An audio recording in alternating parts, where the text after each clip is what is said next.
In this video, we are looking at Major Hurricane Erin, which has been bringing rainfall to the Caribbean and is expected to bring impacts to the Carolinas later this week. And there's also a new disturbance, which is expected to become a tropical cyclone within the next week, which models are already threatening Florida with this new potential tropical cyclone. Now, here we are looking at the current satellite imagery for the Atlantic Basin. We have Hurricane Erin currently churning up a storm just north of the Dominican Republic and Haiti, currently right near the Turks and Caicos, which is currently a Category 4 hurricane. It did go down, I think, to a Cat 2. It was at Cat 5, went down to Cat 2. Now it's back to Cat 4 strength.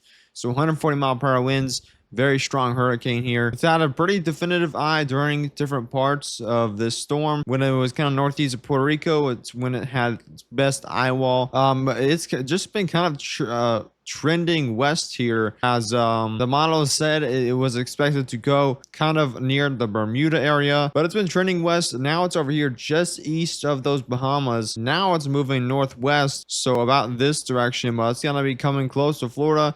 It's going to be coming close with the North Carolina area. We do have some evacuation orders going on for some of those coastal areas on the very eastern tip of North Carolina for storm surge. And again, we have this new tropical disturbance that we're going to be discussing today that is expected to go into the Caribbean, potentially into the Gulf, or again, Florida is currently its target according to the models. Look at these 7-day tropical weather outlook from the National Hurricane Center. We have Hurricane Erin with 140-mile-per-hour winds, a pressure of 937 millibars, a very low pressure for this storm, and it's moving northwest at 10 miles per hour. Now, going over this cone quickly here, you can see a very large swath of hurricane force winds. We do have those tropical storm warnings out for those Turks and Caicos, tropical storm watches out for the Bahamas, and the eastern areas of North Carolina. This is expected to miss Florida by a few hundred miles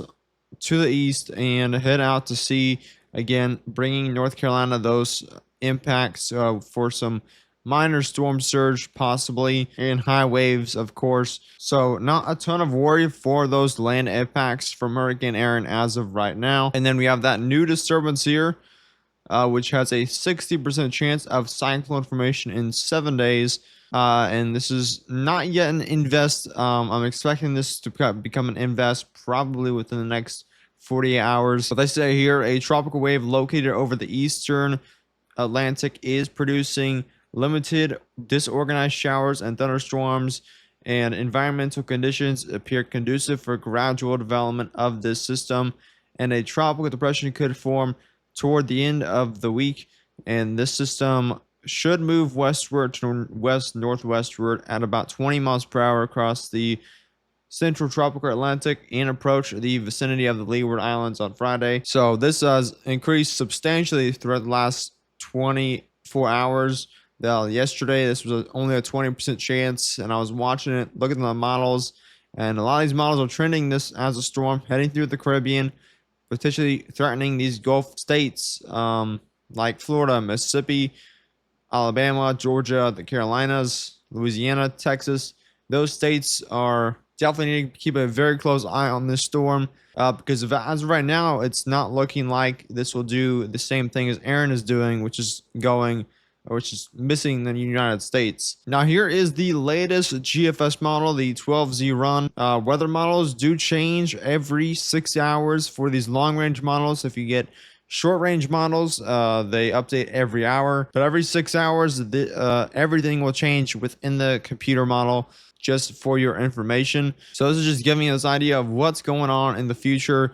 You can see Hurricane Erin gets rather close here to North Carolina, bringing some outer band impacts to, again, North Carolina. Now, here's a storm. This is going to be 7 a.m. on Thursday, August 21st. And the storm is currently approaching the Leeward Islands by then. So about 72 hours from now, this storm will be approaching the Leeward Islands, getting some more organized showers and thunderstorms as this heads into the Caribbean. This hits areas like Puerto Rico, and by the time we get to this weekend, It looks like this storm is going to be near a tropical depression strength, according to the GFS model. This heads through the Caribbean, through those mountainous areas of Haiti and the Dominican Republic, Turks and Caicos, and Cuba, seeing that increased rainfall throughout this weekend. And then we get to Monday, and this is when things uptick. It gets over Cuba, and this might be a little unrealistic, but this becomes a hurricane just north of Cuba. It's kind of fitting in between these Bahamas and Cuba. But with all this land, I don't know if it's going to have the strength to develop that quickly into a hurricane, a Category 2 hurricane, and then to the southern tip of Florida, and then kind of heads through literally the exact central part of Florida next Wednesday, and then heads back out. Still a pretty strong hurricane, even after encountering all that land, but heads back over water, impacts Georgia, the Carolinas, according to this model run. So this is a pretty crazy model run from the GFS here. So that's the GFS model. We can go ahead and look at the Euro model. Has Hurricane Aaron, of course, on that same trajectory. And now here's that potential storm, which is definitely taking a much different path than the GFS model. This takes it out to sea and pretty much develops into nothing from the European model. However, here is the CMC model. So another computer model. All these models are different. They have different changes on how they operate, but there's a storm, and this has it a little more north of GFS, but it doesn't have it really going out to sea much. As you can see, it looks like it continues heading westward throughout the Caribbean.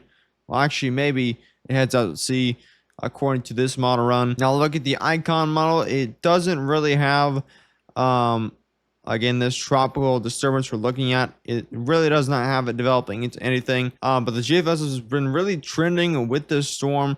We can look at the last run. So the run that we just looked. So the run we just looked at, we're looking at the run before this. So this was about early this morning, and this run has it becoming a hurricane, but hitting the Bahamas, becoming a very close call with Florida, but not becoming a major hurricane or a Cat 2 or major hurricane until after it turns eastward away from Florida. And then looking at the GFS run from last night, this run has it in the same position as it does from the latest run, except it goes into West Florida as a hurricane. So we're really just going to have to watch what this storm does with the current hurricane that's going on.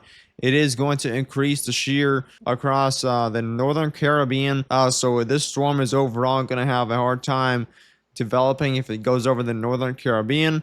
But if it does go more south, it will have a chance at developing into a hurricane. So watch this storm very closely, as again, anything can happen. We are very near the peak of hurricane season. So these tropical disturbances are just going to keep popping up from now until the end of October. So make sure you stay weather aware if you are prone to hurricanes in the Caribbean, the United States, Central America, Mexico. Make sure you have those hurricane plans in place in case you do get hit, in case a hurricane is headed towards you this hurricane season. But I may have another update out tomorrow on this new disturbance. It depends on the model runs. If these models tomorrow doesn't show any storm at all developing from this, there probably won't be a video out tomorrow. But if the models continue to trend a hurricane here near Florida, I will definitely get a video out tomorrow. If you like the video, hit that like button, hit that subscribe button down below. It'll support the channel. Leave a comment down below with any questions. I'll be sure to answer them.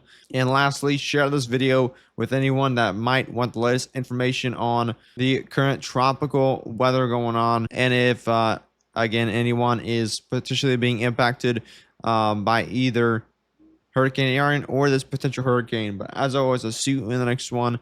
Stay safe.